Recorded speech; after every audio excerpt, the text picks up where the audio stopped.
No domingo passado, nós vimos que a comparação é uma causa importante para a gente não conseguir compreender a vontade de Deus para a nossa vida. A gente tem aquela péssima mania de encontrar um culpado para a nossa infelicidade. E é batata. Pelo menos lá em Curitiba é assim, lá no Paraná. Se eu não estou satisfeito com a minha vida, os meus pais são os culpados. Porque ou não me deram um estudo suficiente, ou não me deram um carinho suficiente. A gente sempre tenta encontrar alguém fora da gente para ser o responsável pela nossa infelicidade, o que é um erro. E a gente descobriu no domingo passado que, adivinha, você não precisa ser melhor do que ninguém. Você precisa ser melhor apenas do que você mesmo. Você precisa superar as suas crises, as suas lutas, as suas dificuldades, para que você viva a sua vida com todo o potencial, com tudo aquilo que Deus tem para você. O nosso mundo, ele define grandeza e sucesso em 4 P's: poder, posses, prestígio, posição. Não é engraçado como a gente fala para as crianças assim: olha aquele fulano lá, olha aquele empresário de sucesso, seja como ele. Olha aquele cantor, olha aquele ator, seja como ele. A gente nunca fala assim para uma criança: olha aquele gari, como faz com o coração o trabalho dele, seja como ele. Olha aquele motorista de ônibus, como ele dirige com prazer, com alegria, seja como ele. Nós ensinamos as crianças desde cedo a buscarem valor em algo que não tem valor. A gente é ensinado a achar que o que traz dinheiro é o que tem valor.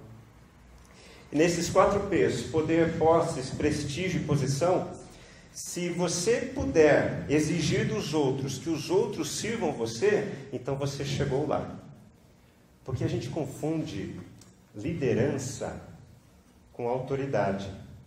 A gente acha que o líder é aquele que pode mandar nos outros, mas líder não manda. Líder, ele estabelece a autoridade não pelo cargo, não pela posição, mas pela pessoa dele. Jesus, ele media a grandeza em outros termos, não no termo dos 4 P's, poder, posses, prestígio e posição. Ele media a grandeza e sucesso em termos de serviço. Vamos ver um vídeo para ajudar a gente a entender isso? Antes da festa da Páscoa, sabendo Jesus que já era chegada a sua hora de passar deste mundo para o Pai, como havia amado os seus que estavam no mundo, amou-os até o fim.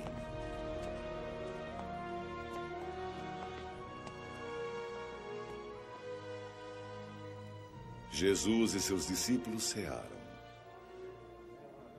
Já tinha o diabo posto no coração de Judas Iscariotes, filho de Simão, a ideia de trair Jesus.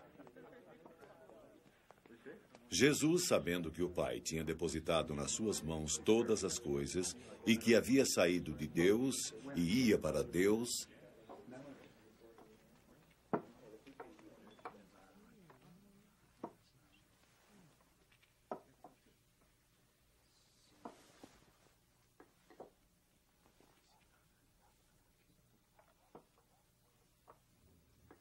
levantou-se da ceia, tirou as vestes e, tomando uma toalha, cingiu-se.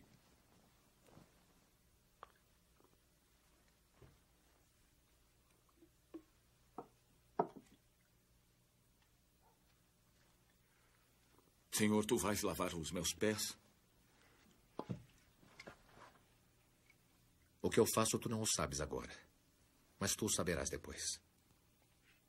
Nunca, de modo algum, lavará os meus pés. Se eu não lavar os seus pés, não terás parte comigo. Senhor, então não lave só os meus pés, mas também as mãos e a cabeça. Aquele que está lavado não necessita lavar todo o corpo, senão os pés, pois no mais está limpo.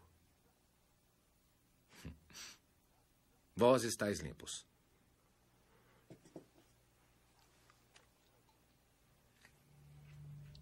mas não todos.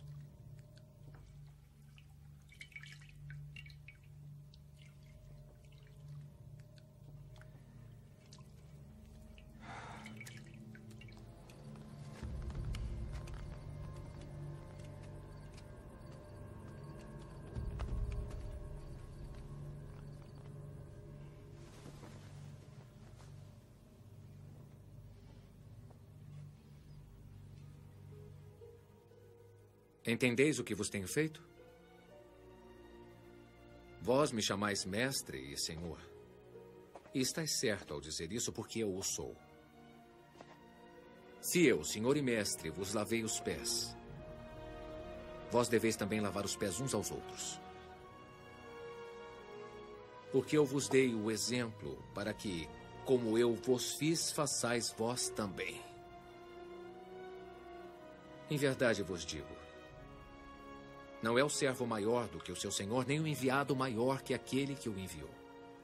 Agora que sabeis essas coisas, bem-aventurados sois se as fizerdes. Deus avalia a nossa grandeza não pela quantidade de pessoas que nos servem, mas Deus avalia a nossa grandeza pela quantidade de pessoas que nós servimos. E é engraçado, porque a nossa natureza humana não tem essa inclinação para o serviço, mas tem a inclinação para ser servida. Eu quero ser servido pelos outros. Eu quero que os outros me atendam nas minhas demandas. Eu quero que os outros percebam o que eu quero e o que eu preciso. Agora, eu não tenho essa disposição de ajudar. E é triste, porque, inclusive nas igrejas, há uma luta ferrenha para assumir uma posição de liderança. Mas não há uma luta para desenvolver uma posição de servidão, de serviço. Eu quero ser líder de ministério, eu quero ser líder de uma igreja, eu quero ser o pastor presidente, mas eu não quero ser o servo, aquele que vai se rebaixar, vai se colocar ao lado dos outros e dizer: estamos juntos, vamos caminhar juntos, se preciso for, eu lavarei os seus pés. Ser como Jesus é ser servo. Ser como Jesus é ser servo. E foi assim que ele chamou a si mesmo. E essa é a poderosa simplicidade do Evangelho. Em um mundo tão complicado, onde as pessoas querem cada vez mais estar em evidência, o Evangelho nos convida ao quê? A fazer um trabalho silencioso de transformação da sociedade, de transformação do nosso mundo, de transformação das famílias, através do serviço, para podermos abençoar uns aos outros. Por isso estamos sendo desafiados a reavaliarmos onde e como temos caminhado como cristãos. Eu vou repetir. Hoje, nós somos chamados para reavaliar onde e como temos caminhado como cristãos. Porque caminhada não é apenas caminho. Caminhada é a maneira que a gente caminha. Caminhada não é apenas o caminho, mas é a maneira que a gente caminha. Vamos abrir a Bíblia em Romanos, capítulo 15, versículos 20 a 29. Quero que você abra e mantenha a sua Bíblia aberta, o seu aplicativo aberto. Romanos, capítulo 15, versículos 20 a 29. Nós vamos projetar o texto, mas vamos retornar aos versículos. Sempre fiz questão de pregar o Evangelho onde Cristo ainda não era conhecido, de forma que não estivesse edificando sobre alicerce de outro. Mas antes, como está escrito, hão de vê-lo aqueles que não tinham ouvido falar dele, e o entenderão aqueles que não o haviam escutado. É por isso que muitas vezes fui impedido de chegar até vocês. Mas agora, não havendo nestas regiões nenhum lugar em que precise trabalhar, e visto que há muitos anos anseio vê-los, eu planejo fazê-lo quando for à Espanha. Espero visitá-los de passagem e dar-lhes a oportunidade de me ajudar em minha viagem para lá, depois de ter desfrutado um pouco da companhia de vocês. Agora, porém, eu estou de partida para Jerusalém, a serviço dos santos, pois a Macedônia e a Acaia tiveram a alegria de contribuir para os pobres dentre os santos de Jerusalém. Eles tiveram prazer nisso e, de fato, são devedores a eles. Pois se os gentios participaram das bênçãos espirituais dos judeus, devem também servir aos judeus com seus bens materiais. Assim, depois de completar essa tarefa e de ter a certeza de que eles receberam esse fruto, eu irei à Espanha e visitarei vocês de passagem. Sei que, quando for visitá-los, eu irei na plenitude da bênção de Cristo. Como nós vimos logo no início, o nosso mundo define grandeza em termos de 4 P's: poder, posses, prestígio e posição. Mas Deus avalia a nossa grandeza não pela quantidade de pessoas que nos servem, mas pela quantidade de pessoas que nós servimos. E percebemos também que isso é tão oposto à nossa natureza, a não ser que seja algo produzido pelo Espírito Santo dentro de nós. A busca pelo sucesso é uma constante. Não é à toa que a gente tem, a questão de poucos anos, uma modalidade de música, se é que se pode chamar aquilo de música, de funk ostentação. Não é engraçado? Até quem não tem riqueza do ponto de vista financeiro e econômico quer demonstrar isso. Correntes grandes de ouro, carros importados que sei lá como conseguiram, mas o que importa é aparentar que eu tenho recursos. Uma das primeiras igrejas que eu fui pastor é uma comunidade muito carente. Um dos meninos da idade do meu filho, 15 anos, ele começou a trabalhar. E o primeiro salário que ele conseguiu, era meio salário mínimo, ele gastou comprando um tênis de marca. Gastou todo o salário para comprar um tênis de marca, porque a gente está vinculando a nosso valor àquilo que a gente possui, aquilo que a gente tem. E percebam, não tem nada de errado você ambicionar, querer crescer na vida, querer ter mais dinheiro. Não tem nada de errado quanto a isso. O problema é você atrelar ao que você possui o seu valor. Você vale muito mais do que aquilo que você possui. O seu valor não está e não pode estar atrelado ao que você tem. E é engraçado como, desde pequeno, a gente é estimulado, a gente é incentivado a viver esse tipo de neocapitalismo, um capitalismo selvagem. Você tem que passar do ensino fundamental 1 para o ensino fundamental 2. Você tem que passar direto, não pode ser sequer por recuperação terapêutica. Você tem que passar, então, para o ensino médio. Do ensino médio, você tem que ir para a faculdade. Da faculdade, já não basta mais um diploma em nível superior. Você tem que ter, pelo menos, uma pós. E olha lá. Agora já não basta mais a pós. O ideal é se você puder ter um mestrado, um doutorado, um pós-doutorado ou um pós-pós-doutorado. O que importa é você desenvolver. Aí você consegue o emprego dos sonhos. Você vai trabalhar fora do Brasil ou aqui mesmo no Brasil. Aí você começa numa posição intermediária por causa do teu currículo. Aí você ambiciona chegar ao cargo de diretoria, de chefia, até então se aposentar. E aí? O que sobrou? Sobrou o pó da galha, como diz lá no sul. Seja honesto com você. Quantas camas você precisa ter para dormir uma noite? Quantos colchões você precisa comprar para você dormir uma noite? Quantos pratos de cerâmica você precisa para se alimentar em uma refeição? A gente precisa rever nossos valores.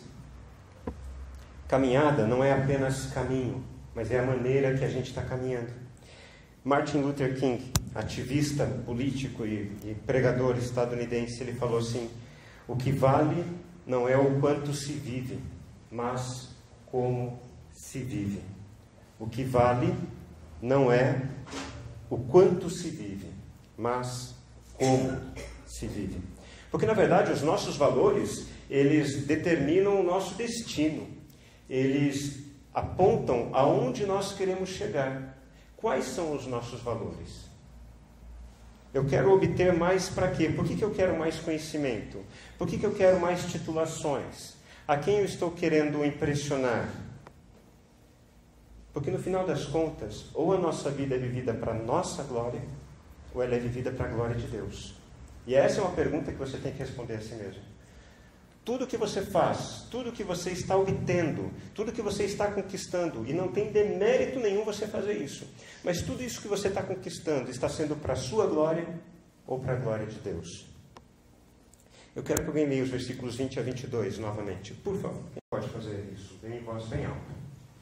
Sempre fiz questão de pregar o Evangelho onde Cristo ainda não era conhecido, de forma que não estivesse edificando sobre alicerce de ouro.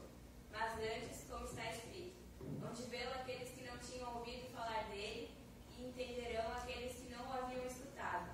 É por isso que muitas vezes fui impedido de chegar até vocês. Muito obrigado, Vitória. Existe um filósofo romano que ele era contemporâneo de Jesus e de Paulo, chamado Sêneca. E ele tem aquela frase famosa: para quem não sabe para onde vai, qualquer caminho... Para quem não sabe para onde vai, qualquer caminho serve. E é engraçado que a gente está sendo forçado a viver a vida dessa maneira. Deixa a vida me levar, vida leva eu. Até eu saber onde é que eu vou chegar, daí quando eu chegar é que eu vou ver se eu vou estar satisfeito ou não. Está acontecendo um fenômeno interessante, gente da minha idade, 22 anos, 43, tem gente que riu com sarcasmo, que foi bonito. 43, entre 43 e 45 anos, gente que fez faculdade, fez especialização, pós-mestrado, e nessa fase da idade está repensando se é realmente isso que quer. E vai ser cada vez mais comum isso. O meu filho, tenho certeza, ele não vai se circunscrever, não vai se limitar a um serviço, a um emprego. Ele vai ter 3 experiências, pelo menos na vida. A economia está mudando, o mundo está mudando, as experiências são outras. O mundo no qual eu fui criado não existe mais. A pergunta é, para onde você está indo? A gente descobriu alguns domingos atrás que o sentido da vida é a morte. Depois que eu morrer, que saudades eu deixarei para as pessoas? Porque deixar herança, gente, você pode ser um baita de um sovina, não gastar nada enquanto é vivo, você deixa um dinheiro para a tua família.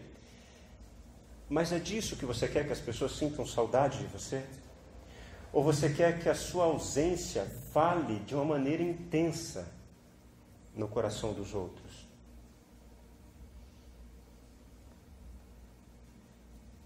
Por que você está fazendo o que está fazendo? O que você está querendo provar sobre o seu valor? O que você está querendo provar para os outros ou para você mesmo? Qual é o seu destino de chegada? Quando você se sentirá realizado, falará, pronto, cheguei lá, agora eu posso aproveitar a vida, agora eu posso aproveitar a minha família. Que memórias as pessoas terão de você?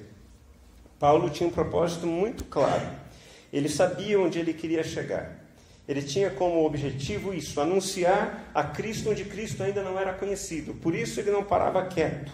E seja isso na profissão ou na vocação dele, porque são 2 coisas diferentes. Paulo, apesar de ser chamado apóstolo, ele tinha uma profissão. Ele fabricava tendas. Agora, a vocação dele era anunciar a Cristo. E com a profissão dele, ele conseguia ir para tudo que é lugar. Ele conseguia influenciar a sociedade e as pessoas onde ele estava. O objetivo dele era esse, anunciar a Cristo onde ele não era conhecido. E o versículo 22 afirma, é por isso que muitas vezes eu quis ir até Roma, mas eu não consegui. Porque vamos falar a verdade, aquela história de que a gente aprendeu desde pequenininho, o que você quer ser quando crescer, ela é mentirosa. O que você queria ser quando você era criança? Vamos tirar 2 minutinhos para você compartilhar. O que você queria ser quando você crescesse? E é o que você é hoje? Vamos fazer isso? Troquem figurinhas entre vocês.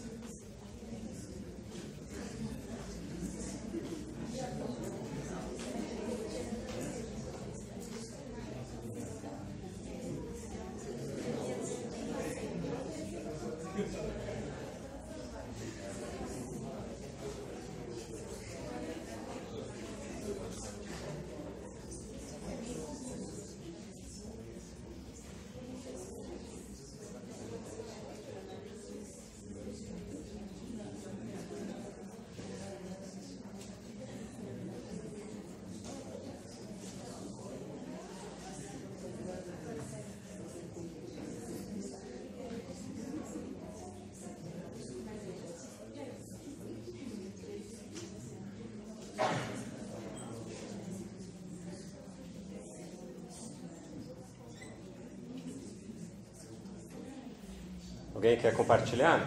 Alguém conseguiu? O que queria ser quando era criança, conseguiu ser na fase adulta? Alguém conseguiu isso? Vi que está lutando? Vamos lá. Sempre quis ser médica. Está batalhando para isso. Perfeito. Muito bom. Isso é ótimo. Deus abençoe você. Continua no caminho. Quem mais? Quem pensava ser uma coisa quando era criança, mas acabou indo por outro caminho? Você queria ser professora, Bruna. E hoje você trabalha com fotografia. E nem sabe ainda se é fotografia. Fica tranquila. Você está na média. Você ainda vai ter mais umas 2 experiências até encontrar o seu caminho. E não é algo ruim, não. Faz parte. O que mais? Fala, Renan.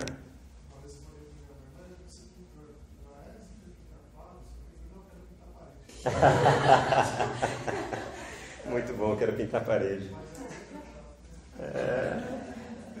Mas é engraçado, não é? Quando uma criança fala assim que ela quer ser alguma coisa, a primeira coisa que o adulto fala é: mas isso não dá dinheiro. Então a gente tem gente com dinheiro, mas tem gente frustrada, porque não faz aquilo que gostaria de fazer.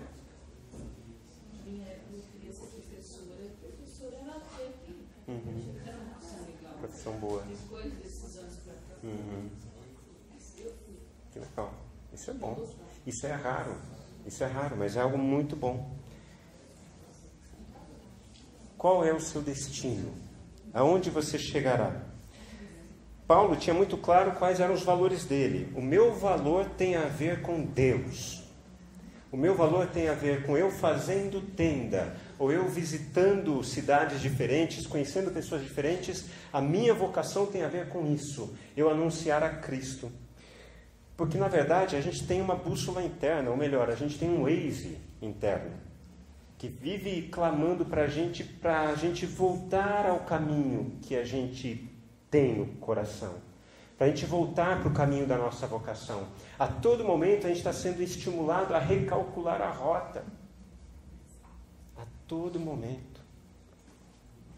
Porque os valores, que é esse GPS interno, eles indicam mais do que indicar o nosso destino, eles determinam os nossos sims e nãos.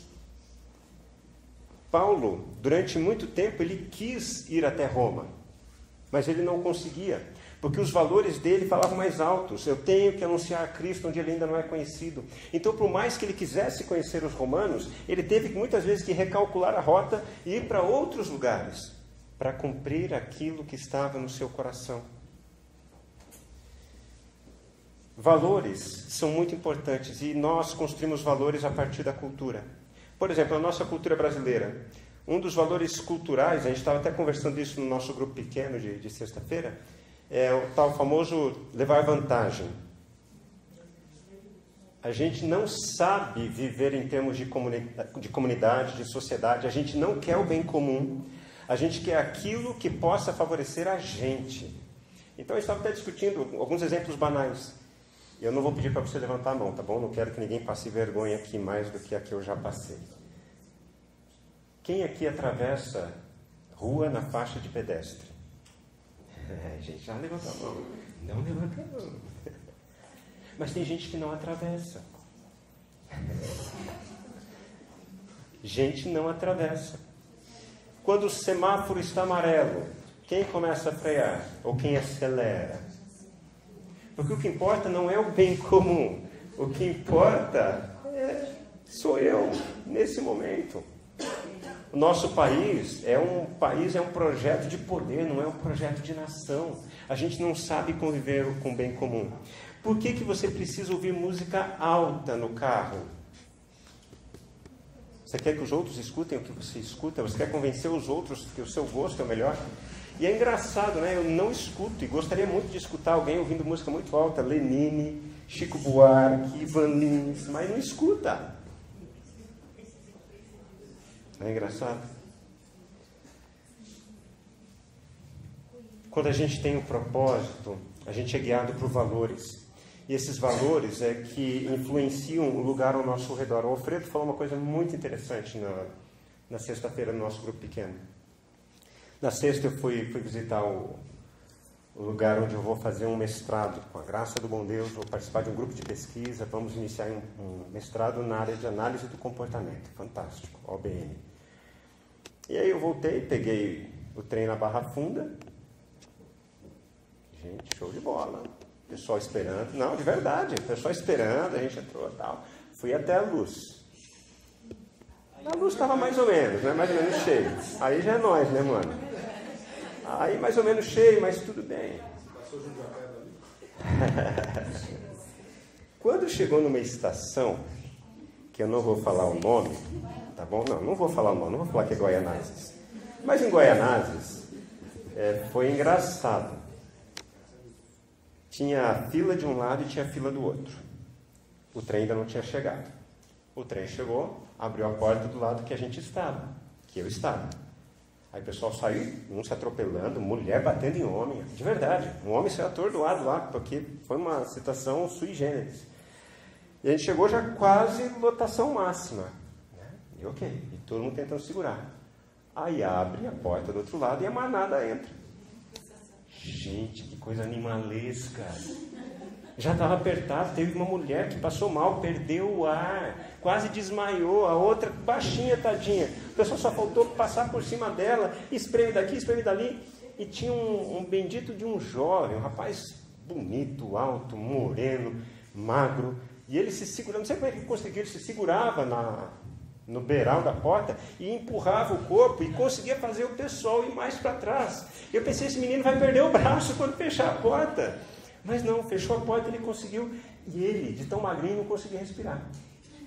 Só que um detalhe. Na estação seguinte, depois de Guaianazes, quando volta? Antônio Gianetti. O que aconteceu? Quem tinha que sair? Esse menino. Por causa de uma estação.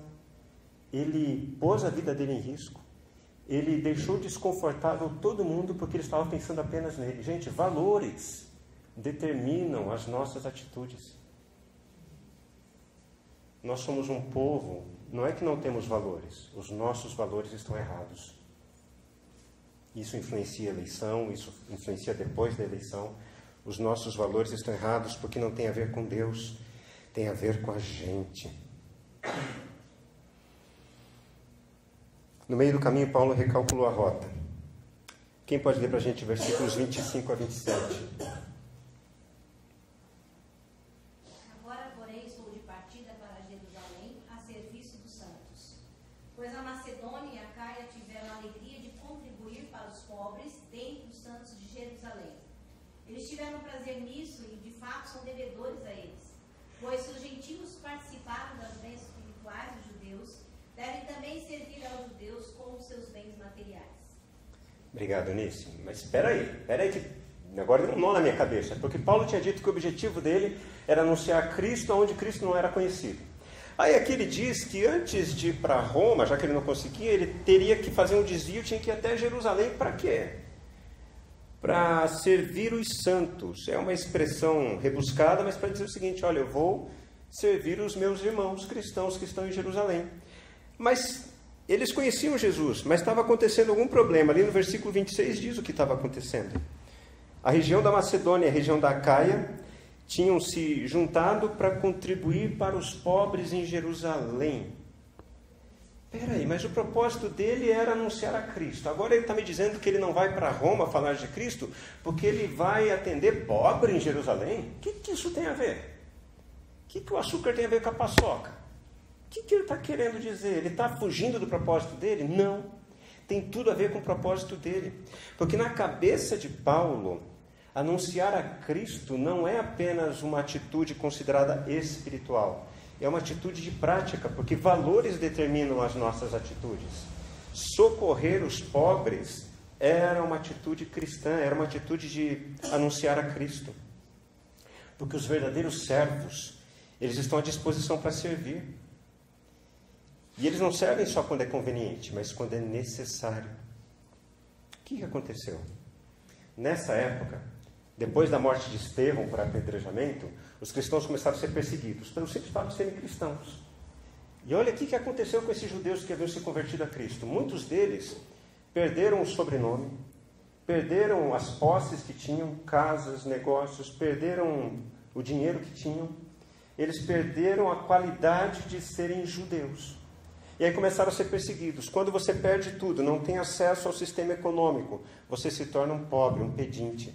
Muitos judeus fugiram de Jerusalém, acabaram se tornando refugiados em outros lugares.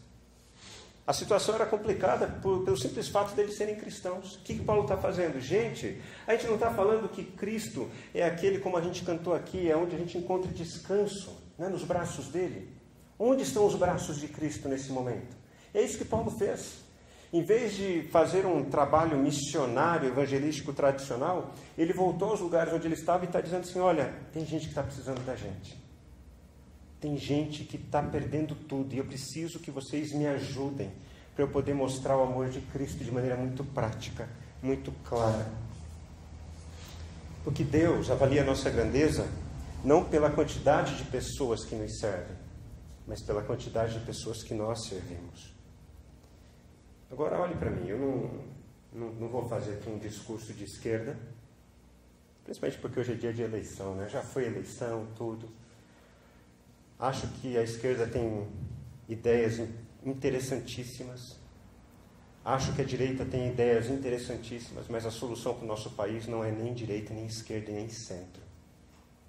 A solução para o nosso país é ter pessoas que se comprometam com os valores de Cristo, para que a gente transforme a sociedade com os valores de Cristo. Pobreza não tem a ver apenas com falta de dinheiro. Você conhece aquela expressão? Nossa, aquela pessoa é tão pobre, mas tão pobre que tudo que ela tem é apenas dinheiro. Porque tem gente que, apesar de ter muito dinheiro, não tem mais nada. Eu já atendi como pastor ricos empresários que eram irmãos de sangue, tinham herdado a empresa do pai, mas não conseguiam se conectar para ver quem ia ser o presidente da empresa. Ao ponto, inclusive, de rolar disputa judicial, policial. Quantas vezes eu tive que ir lá na empresa porque tinha polícia lá, porque um tinha mandado prender o outro, um mandou sequestrar o outro. Então vocês imaginam como é que é. Dinheiro não é tudo. Aquela pessoa é tão pobre, mas tão pobre que o que ela tem é apenas dinheiro. Paulo estava vivendo a sua vida, Paulo estava muito claro, eu tenho que anunciar a Cristo, mas chega um momento da nossa história que a gente tem que recalcular a rota.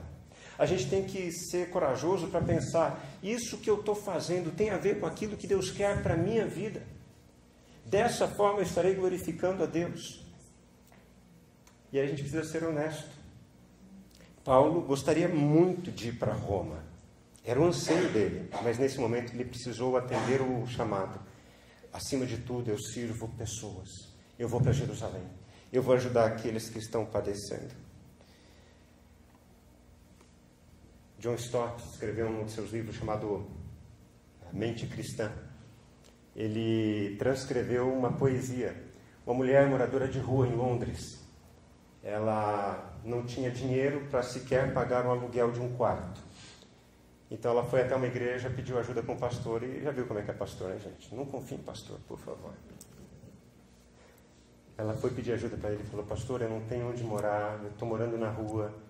E o pastor virou para ela e falou assim, minha irmã, eu vou orar por você, para que Deus lhe abençoe. Virou as costas e foi orar por ela.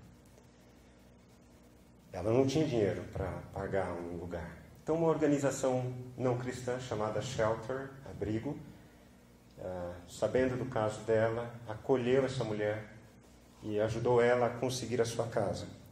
E no dia em que ela conseguiu essa casa, ela entregou uma poesia que ela tinha feito naquele dia que ela foi procurar o pastor. E a poesia dizia assim: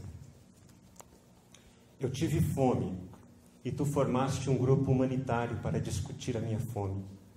Eu estive preso e tu te retiraste discretamente para a tua capela e oraste pela minha libertação.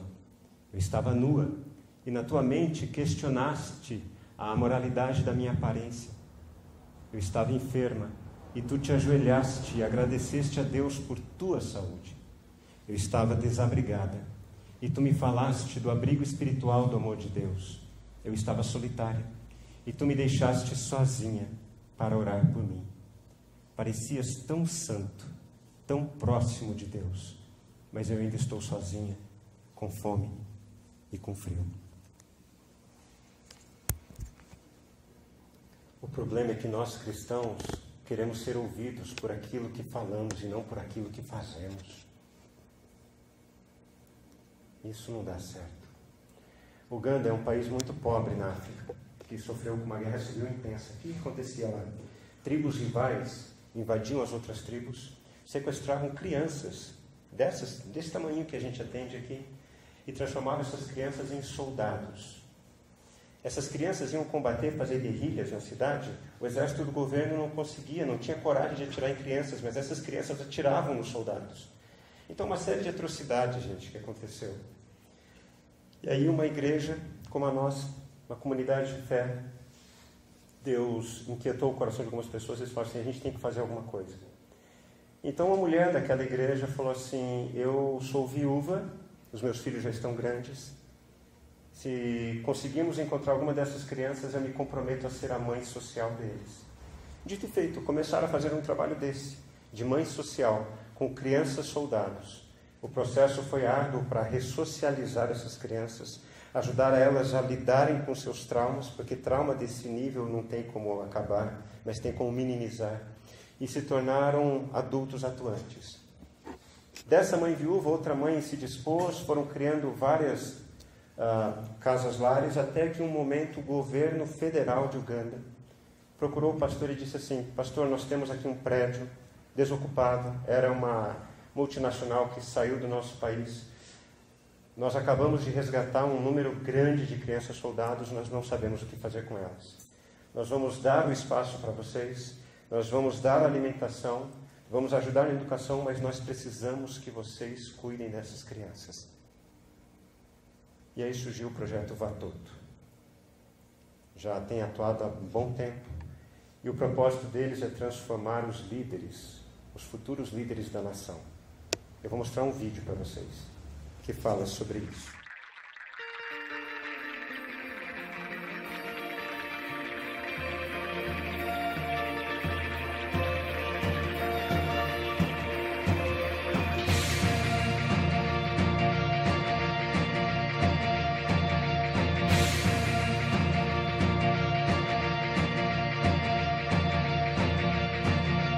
They started taking abandoned babies in early 2007. I really enjoy seeing just kids come from, especially the really, really sick ones, the really premature ones, the ones that are cold, need oxygen, come from a state where I know that within a few hours they could have died, to become a fat, healthy, chubby little baby that's full of life and smiling. Our Watoto village is a small community that raise a child holistically. One, we provide the basic needs that anybody would receive in a family. But above all, you have a parent.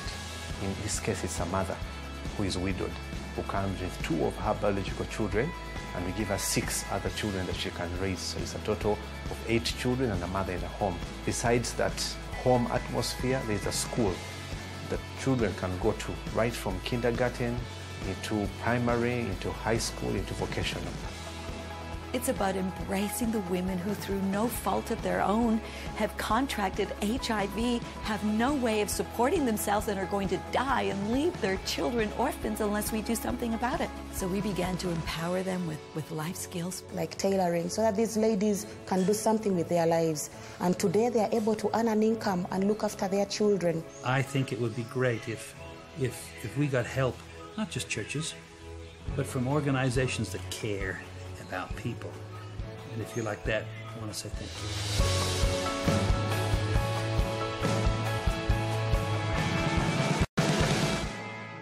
Linda essa frase. Reconstrua uma nação. Porque é apenas o Evangelho que vai mudar o nosso país, gente.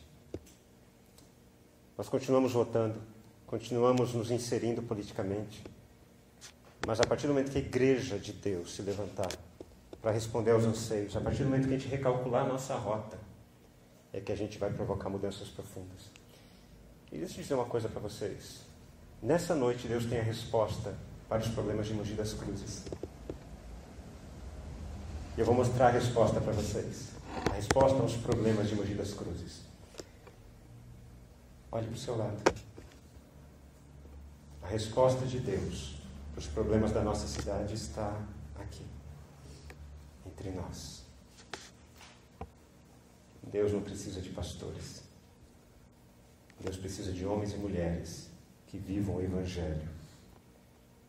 Concluindo, John Wesley, ele certa vez escreveu assim: faça todo o bem que puder, com todos os recursos de que dispuser, de todas as formas que puder, em todos os lugares que puder, sempre que puder, a todas as pessoas que puder, enquanto você puder.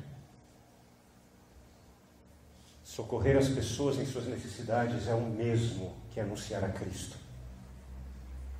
Gandhi disse certa vez que o cristianismo seria perfeito se não fossem os cristãos. Nós somos chamados a reavaliar onde e como temos caminhado como cristãos, porque caminhada não é apenas o caminho, mas é a maneira como caminhamos. E você e eu somos chamados a participar do projeto de Deus para a restauração dessa cidade. Essa semana eu compartilhei com vocês o testemunho de uma mulher, de um PM, do trabalho que a gente está fazendo lá. E eu falo, gente, porque eu não estou indo sozinho lá toda terça-feira fazer capelania. Vocês estão indo comigo. Quando vocês oram por mim, quando vocês estão me apoiando, não apenas nas orações, financeiramente, nos trabalhos aqui, vocês estão juntos comigo no projeto que Deus tem para essa cidade. Agora, vocês vão em lugares que eu não consigo ir. E vocês, quando estão nesses lugares, eu estou com vocês. Porque embora eu não esteja com vocês, juntos nós estamos para fazer a diferença.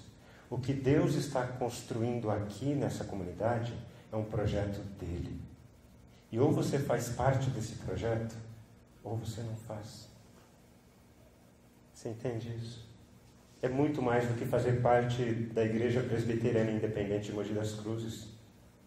Fazer parte do movimento de Deus, do reino de Deus, daquilo que Deus tem para transformar em nosso mundo.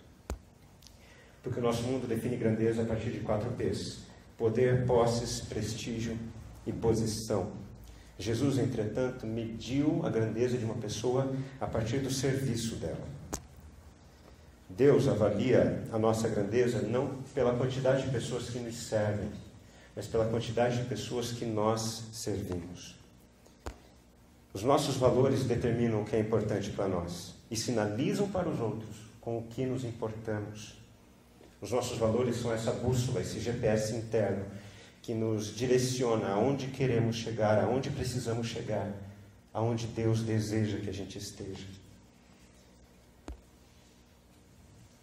Precisamos recalcular a rota para estar atento às necessidades das pessoas. E não só necessidade econômica, gente. Necessidade emocional, necessidade financeira.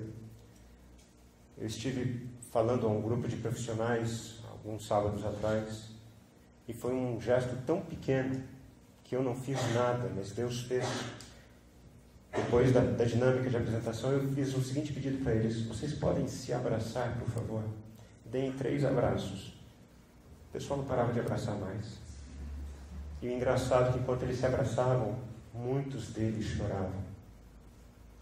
E eu pude ouvir deles, eles falaram assim: nós somos tão cobrados por metas para atingir objetivos, nós esquecemos que nós somos humanos e nós estamos juntos aqui. E depois eu tive um feedback maravilhoso. Eles falaram assim: foi o melhor treinamento que a gente teve nos últimos anos. O que eu fiz? Nada. Vocês entendem isso? É o projeto de Deus. É Deus começando a transformar essa cidade com o poder do Evangelho. E eu quero que você entenda isso de uma vez por todas. Cristianismo não é sobre salvar almas. Cristianismo não é sobre salvar almas. Cristianismo é sobre trazer a realidade do céu para a terra. É sobre vencer o mal com o bem. É ser usado por Deus para transformar a realidade de pessoas que estão sofrendo. Porque no final, a esperança triunfará sobre o medo. A esperança triunfará sobre o medo. E porque eu creio nisso, é que eu coloco a minha vida à disposição de Deus para servir a Ele, servindo as pessoas. E é isso que Deus quer de você. Pega o teu celular e reorganiza o teu GPS. Para onde você está indo? Qual é o seu destino? No final das contas, você quer ser conhecido pela intensa herança financeira que você deixou para os seus queridos? Ou você quer deixar marcas profundas, marcas eternas, na vida de pessoas que passaram por você e dessa forma conheceram a Deus? Vamos orar nesse momento?